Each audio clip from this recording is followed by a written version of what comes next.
যখনই তাকাতাম দেখতাম তিনি আমাকে গভীরভাবে দেখছেন।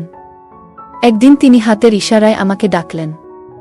আমি তার কাছে গেলে তিনি হেসে বললেন, কি নতুন বাড়িতে কবে উঠছ? তোমাদের বাড়ির কাজ কবে শেষ হবে? এভাবে আমাদের আলাপ শুরু হলো। তার নাম ছিল দীপ্তি। আমি প্রথমে তাকে আন্টি বলে সম্বোধন করেছিলাম। দীপ্তি আন্টি আমাকে প্রায়ই দেখতেন। তার বাড়ি আমাদের নতুন বাড়ির সামনেই ছিল, তবে খুবই সাধারণ একটা বাড়ি ছিল। তিনি সাধারণ জীবনযাপন করতেন এবং সবসময় শাড়ি পরতেন, যা তাকে আরও আকর্ষণীয় করে তুলত। যেহেতু কিছুদিন পর আমরাও ওই এলাকায় বসবাস করব, তাই মাঝে মধ্যে তার সাথে কথা হতো, তবে এর বেশি কিছুতে আমার আগ্রহ ছিল না। আমি 22 বছর বয়সী একজন তরুণ, আর দীপ্তি একজন 32 বছরের মহিলা। একদিন যখন আমাদের নতুন বাড়ির নির্মাণ কাজ চলছিল, আমি সেখানেই একটি চেয়ারে বসেছিলাম। ঠিক তখনই দীপ্তি আন্টি সন্ধ্যায় আমার জন্য 1 কাপ চা নিয়ে আসলেন। তিনি বললেন, সকালে থেকে দেখছি তুমি খুব মনোযোগ দিয়ে তোমার বাড়ির কাজ দেখছ। দীপ্তি আন্টির এই আন্তরিক আচরণে আমি মুগ্ধ হলাম, কারণ এমন ভালো প্রতিবেশী আমাদেরও প্রয়োজন ছিল। তার কথাবার্তা অনেক সুন্দর ছিল। আমার বাবা মা অনেক কঠিন সময় পার করেছেন এবং অনেক পরিশ্রম করে আমাকে পড়াশোনা করিয়েছেন। আমাদের পরিবারে আমি, আমার বাবা মা এবং আমার 15 বছর বয়সী ছোট ভাই ছিল। সম্প্রতি আমি আমার ছোট ভাইকে অন্য শহরের একটি কলেজে ভর্তি করিয়েছি এবং সে এখন সেখানে পড়াশোনা করছে। নতুন বাড়ির নির্মাণের বিষয়ে বাড়ির কারোই সঠিক ধারণা ছিল না। আমার পড়াশোনা শেষ হওয়ার পরপরই আমি একটি চাকরি শুরু করি।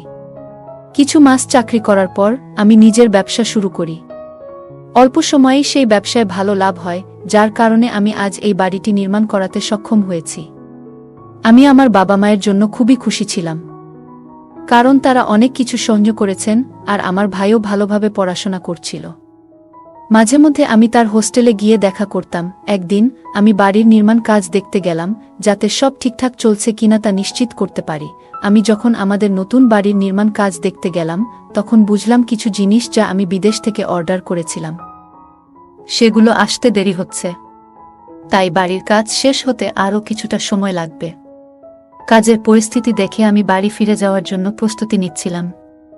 তখন হঠাৎ লক্ষ্য করলাম আন্টি তার বাড়ির দরজায় দাঁড়িয়ে আমাকে দেখছেন। জানি না কেন তিনি সবসময় আমার দিকে অপলক দৃষ্টিতে তাকিয়ে থাকেন। যখন আমার চোখ তার দিকে পড়ল, তার দৃষ্টিতে যেন কিছুটা ভিন্নতা অনুভব করলাম। তার চেহারায় এমন কিছু ছিল যা আমার কাছে নতুন লাগছিল, কারণ আগে তাকে এমনভাবে দেখিনি।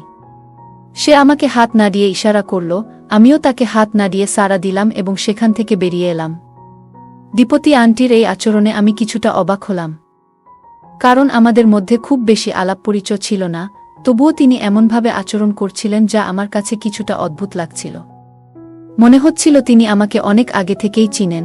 আমি যখনই নতুন বাড়ির নির্মাণস্থলে যেতাম, দীপ্তি আন্টি আমার সাথে কথা না বলে থাকতে পারতেন না। প্রতিবারই তিনি আমাকে চা বা নাস্তার জন্য ডাকতেন, তবে আমি সবসময় কোনো না কোনো অজুহাতে তাকে এড়িয়ে যেতাম। কয়েকদিন পর একদিন আমি আবার বাড়ির কাজ দেখতে বেরোলাম। তখন হঠাৎ করে প্রবল বৃষ্টি শুরু হলো। বৃষ্টি এতটাই জোরে হচ্ছিল যে গাড়ি চালাতে সামনের কিছুই দেখতে পাচ্ছিলাম না। ধীরে ধীরে যখন আমি বাড়ির কাছে পৌঁছালাম, তখন দেখলাম একটি ভয়ানক দৃশ্য। বাড়ির একটি দেওয়াল বৃষ্টির পানিতে ধসে পড়ে গেছে। নির্মাণ কাজ এখনও অসমাপ্ত ছিল, তাই বৃষ্টির তীব্রতা সেই কাঁচা কাজটি সহ্য করতে পারেনি। এই ক্ষতি দেখে আমি খুবই হতাশ হয়ে পড়লাম। বৃষ্টির কারণে সেই সময়ের সব শ্রমিকও চলে গিয়েছিল। আমি কোনো আশ্রয় খুঁজতে বাড়ির একটি অংশের পেছনে দাঁড়ালাম। বৃষ্টি এতটাই তীব্র ছিল যে বাড়ি ফেরার জন্য অপেক্ষা করা ছাড়া আর কোনো উপায় ছিল না। অনেকক্ষণ অপেক্ষা করেও বৃষ্টি কমছিল না এবং আমি বুঝতে পারছিলাম না কি করব। তখন বাড়িতে ফোন দেওয়ার চেষ্টা করলাম, কিন্তু নেটওয়ার্ক সমস্যার কারণে ফোন লাগছিল না। কিছুক্ষণ পরে হঠাৎ দেখি দীপ্তি আন্টি সামনের দিক থেকে ছাতা হাতে আমার দিকে আসছেন। সন্ধ্যা নেমে এসেছিল আর বৃষ্টির কারণে চারপাশ অন্ধকার ছিল। আন্টি এই হঠাৎ উপস্থিতি আমাকে কিছুটা অবাক করল। আন্টি একটি হাতে ছাতা এবং অন্য হাতে টর্চ নিয়ে ধীরে ধীরে আমার দিকে আসছিলেন। টর্চের আলো আমি তাকে স্পষ্টভাবে দেখতে পেলাম। সেই মৃদু আলোতে আন্টি একেবারেই আলাদা লাগছিল। সাধারণত তাকে শাড়িতে দেখতাম, কিন্তু আজ তিনি আধুনিক পোশাকে ছিলেন এবং তার ঠোঁটে লাল লিপস্টিক ঝলমল করছিল। এই নতুন রূপে তাকে আগে কখনো দেখিনি এবং তার দিকে তাকিয়ে আমি বিস্ময়ে তাকিয়ে রইলাম। ছাতাটি ছোট হওয়ায় তার শরীর কিছুটা ভিজে গিয়েছিল, আর সেই ভেজা অবস্থা তাকে আরও আকর্ষণীয় করে তুলেছিল। তাকে দেখে আমার দৃষ্টি বদলে যেতে থাকল। এত সুন্দর কাউকে আমি আগে কখনো দেখিনি। আন্টি এসে আমার হাত ধরলেন এবং কিছু না বলেই আমাকে তার বাড়ির দিকে নিয়ে যেতে লাগলেন। আমি কিছু না বলে তার পেছনে পেছনে চলতে থাকলাম। তিনি সামনে ছিলেন আর আমি পেছনে। তার প্রতিটি ভঙ্গিমা আমাকে মুগ্ধ করছিল। আগে কখনোই কোনো নারীর প্রতি এমন অনুভূতি জন্মায়নি আমার। আজ যেন নিজের আবেগ সামলানো কঠিন হয়ে পড়ল। দীপ্তি আন্টির উপস্থিতি, তার সৌন্দর্য আর এই বৃষ্টি, সবকিছু একসঙ্গে মিলে আমার মনে অদ্ভুত একটা প্রভাব ফেলছিল। ঠিক তখনই দীপ্তি আন্টি হঠাৎ আমার দিকে তাকিয়ে বললেন, অরিন্দম, বৃষ্টির মধ্যে এভাবে কি করছো তুমি? এমন মুষলধারে বৃষ্টি হচ্ছে, এখানে থেমে থাকাটা কি ঠিক? আমি দীপ্তি আন্টিকে বললাম, আমি আসলে বৃষ্টি কমার অপেক্ষা করছি, কারণ বাড়ি ফিরে যেতে অনেক দেরি হয়ে যাবে। এত জোরে বৃষ্টি হচ্ছে যে এখানেই দাঁড়িয়ে থাকতে বাধ্য হচ্ছি। আন্টি হাসতে হাসতে বললেন, অরিন্দম, আমি তোমার প্রতিবেশী। তুমি আমার সাহায্য নিতে পারো। প্রতিবেশীরা যদি কঠিন সময়ে পাশে না থাকে তবে কবে থাকবে? আমি মুচকি হেসে তার কথা শুনছিলাম। তিনি বললেন, এ বাড়িকে নিজেরই মনে করো। কথা বলতে বলতে আমি নিচের দিকে তাকিয়েছিলাম, তবে যখন তার দিকে তাকালাম, তার রূপ দেখে আমার মধ্যে অদ্ভুত অনুভূতি হল। দীপ্তি আন্টির সৌন্দর্য আমাকে মুগ্ধ করছিল।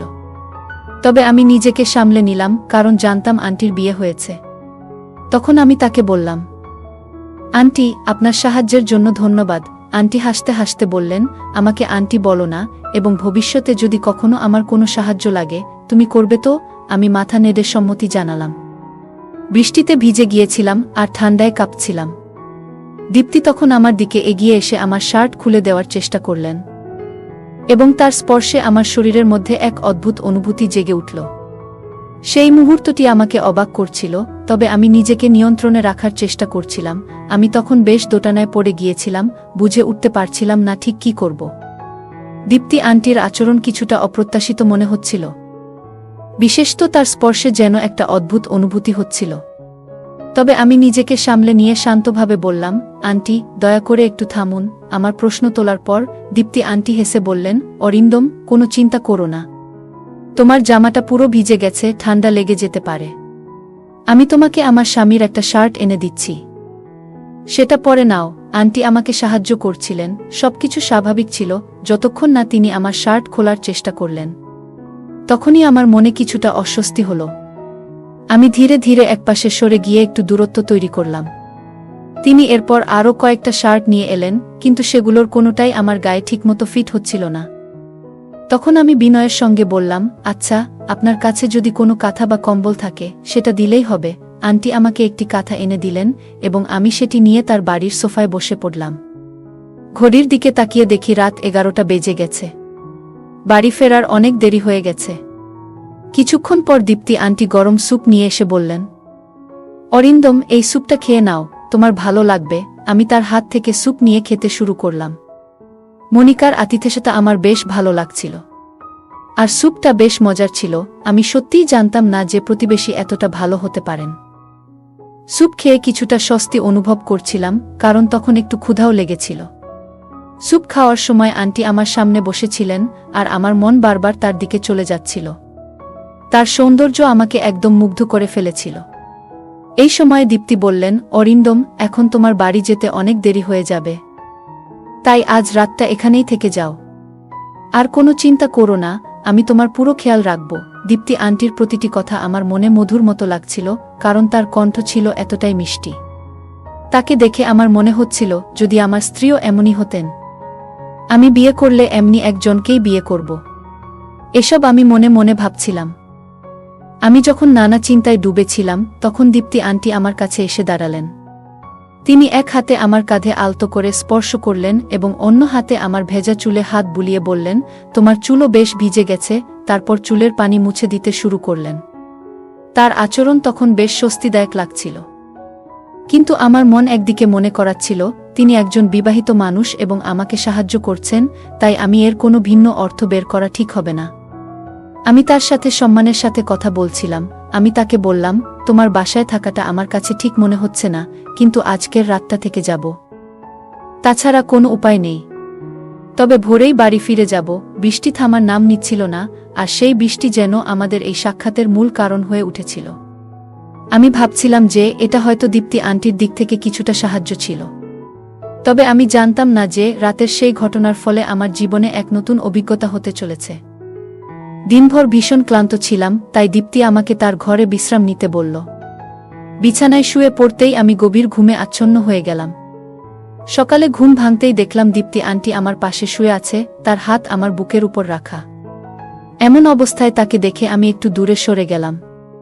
মনে হলো হয়তো রাতে ঠান্ডা লাগায় সে পাশেই এসে শুয়ে পড়েছে। আর ঘুমের ঘোরে আমি তা বুঝতেই পারিনি। যেই আমি উঠলাম, দীপ্তি আন্টিও ঘুম ভাঙল। তখন আমি তাকে বললাম, আন্টি, তুমি আমার পাশে কেন শুয়েছিলে? দীপ্তি আন্টি জবাব দিল, আমি আসলে বাইরে সোফায় শুয়েছিলাম, কিন্তু রাতে খুব ঠান্ডা লাগছিল, তাই তোমার পাশে এসে শুয়ে পড়েছি। আমি তখন আমার শার্ট খুঁজতে লাগলাম, দেখি শার্টটা হোলে পড়ে আছে। শার্ট পরে আমি তাড়াতাড়ি তার ঘর থেকে বেরিয়ে পড়লাম এবং গাড়িতে উঠে বাড়ির দিকে রওনা দিলাম। বাড়িতে পৌঁছে মাকে জানালাম যে রাতে প্রচণ্ড বৃষ্টি হচ্ছিল, তাই নতুন বাড়ির হোলে থাকতে হয়েছিল। আমি কিছুক্ষণ থেমে গিয়েছিলাম স্নান করার জন্য।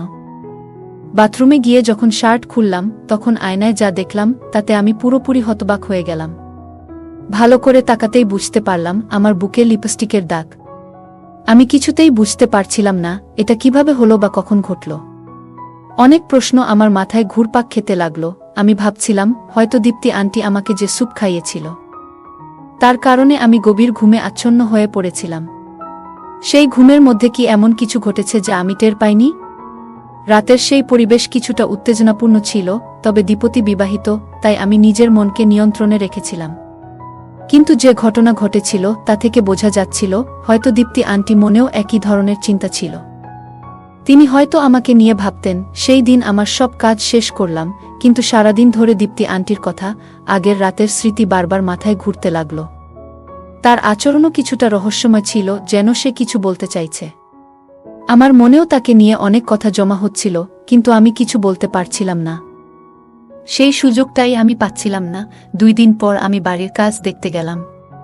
সেখানে গিয়ে দেখলাম মিস্ত্রিরা বাড়ির দেয়ালগুলো আবার ঠিকঠাক করে দিয়েছে। বৃষ্টি 2 দিন ধরেই বন্ধ ছিল। আমি দীপ্তি আন্টির বাড়ির দিকে তাকালাম, কিন্তু বাড়ির দরজা বন্ধ। সাধারণত যখনই আমি সেখানে যেতাম, দীপতি আন্টি আশেপাশে থাকত। আজ তাকে কোথাও দেখা গেল না। চারপাশে তাকালাম, কিন্তু কোনো খোঁজ পেলাম না। শেষে আমি তার বাড়ির দরজার কাছে গেলাম। তখন তাকে দেখার জন্য একটা অস্থিরতা কাজ করছিল। তার বাড়ির কাছে পৌঁছাতেই ভেতর থেকে কিছু পুরুষদের কথা শোনার মতো লাগল। আমার মনে হলো হয়তো অতিথিরা এসেছে, তাই আমি ফিরে যাওয়াই ভালো মনে করলাম। আমার মন যদিও অস্থির হয়েছিল, কারণ সেই দিনের পরে আন্টি দেখার আকাঙ্ক্ষা আরও বেড়ে গিয়েছিল। সারাদিন অপেক্ষা করলাম, কিন্তু দীপ্তি আন্টি আর বের হলো না।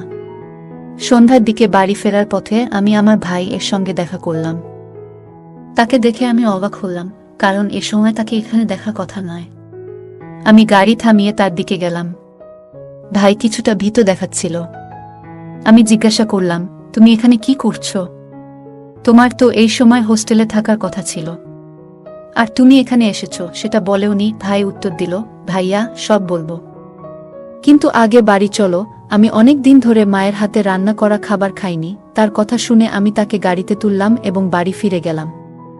সে খাবার খেলো এবং তাড়াতাড়ি ঘুমিয়ে পড়ল। কিন্তু সেই রাতেও আমার ঘুম আসছিল না। বারবার ঘুমের মধ্যে অস্থির হয়ে পড়ছিলাম। আন্টির কথা বারবার মনে হচ্ছিল। রাতের একসময় হঠাৎ করে ভাই ঘুমের মধ্যে উঠে কোথাও যাচ্ছিল। আমি তাকে ডাকার চেষ্টা করলাম, কিন্তু সে আমার দিকে ফিরেও তাকালো না। বুঝলাম সে ঘুমের মধ্যে হাঁটছে।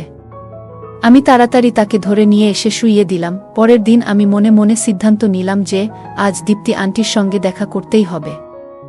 তাকে না দেখলে আমার অস্থিরতা কাটছিল না। আমি আবারও সেই বাড়ির কাজে দেখতে গেলাম। কাজ কতটা এগিয়েছে তা দেখছিলাম। হঠাৎ করে দীপ্তি আন্টি এসে হাজির হলো। আজ সে সাধারণ একটি শাড়ি পরেছিল, কিন্তু তাকে দেখে আমার মনে পড়ল আগের রাতের সেই স্মৃতি। শাড়িতে আজ আন্টিকে অসাধারণ লাগছিল। তার প্রতি আমার মুগ্ধতা বাড়ছিল। মনে মনে আমি তার ভাবনায় ডুবে যাচ্ছিলাম। ঠিক তখনই দীপ্তি আন্টি কথা বলতে শুরু করল, অরিন্দম, তোমার একটু সাহায্য চাই।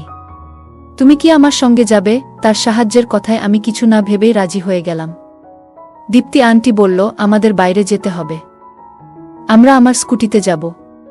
আমি একটু প্রস্তুত হয়ে নিচ্ছি। কিছুক্ষণ পর সে ফিরে এলো, সম্পূর্ণ প্রস্তুত হয়ে, এবং তাকে দেখে আমি চোখ ফেরাতে পারছিলাম না। তাকে আজ মনে হচ্ছিল আরও সুন্দর লাগছে তাকে। আমরা স্কুটিতে চড়ে রওনা হলাম এবং কিছু সময় পরে একটি পুরনো বাড়ির কাছে পৌঁছালাম। বাড়িটা বেশ বড় ছিল। আমি জিজ্ঞাসা করলাম, দীপতি আন্টি, তুমি আমাকে কোথায় নিয়ে এসেছ? সে বলল, আমার বাড়ির আশেপাশে কিছুটা সম্মান আছে, তাই তোমাকে এখানে নিয়ে এসেছি। এখানে আমার এক বন্ধুর ঘর আছে। আমরা সেই বন্ধুর ঘরে পৌঁছালাম। আমার মনে একটা চিন্তা ঘুরছিল, হয়তো আজ আমার মনের ইচ্ছাগুলো পূরণ হতে চলেছে। এই ভাবনায় আমি তার পিছু পিছু চললাম। স্কুটি থেকে নেমে আন্টি আমাকে নিয়ে বাড়ির এক কোণের ছোট্ট ঘরে গেল।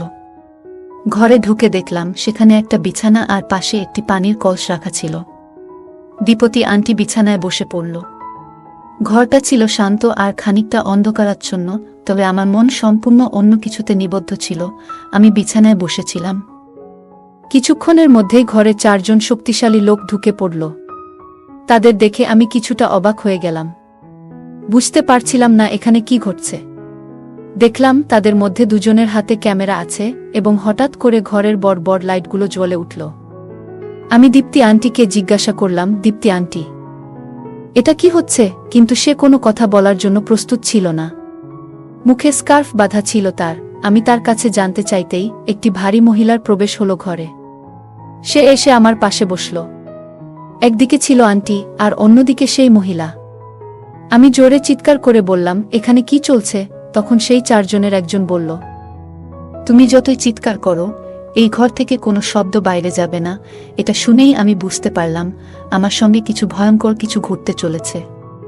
তখনই তাদের একজন একটি বড় ছুরি বের করল এবং তা আমার দিকে এগিয়ে ধরল। আমি প্রচণ্ড ভয়ে কাঁপতে লাগলাম।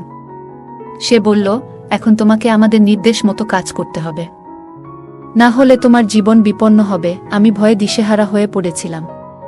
তখনই বুঝলাম আমি এক ভুল জায়গায় এসে পড়েছি এবং দীপ্তি আন্টির উপর ভরসা করে আমি নিজেকে একটি ভয়াবহ পরিস্থিতিতে ফেলে দিয়েছি।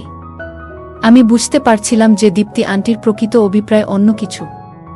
সেই মহিলা এবং আন্টি আমার সাথে অদ্ভুত আচরণ করতে লাগলেন, আর ক্যামেরা হাতে থাকা লোকগুলো সেই মুহূর্তগুলো বন্দি করতে শুরু করল। তখনই আমার মনে হলো আমি একটা ফাঁদে আটকে গেছি। ঠিক সেই মুহূর্তে কেউ বাইরে থেকে দরজায় জোরে ধাক্কা দিল।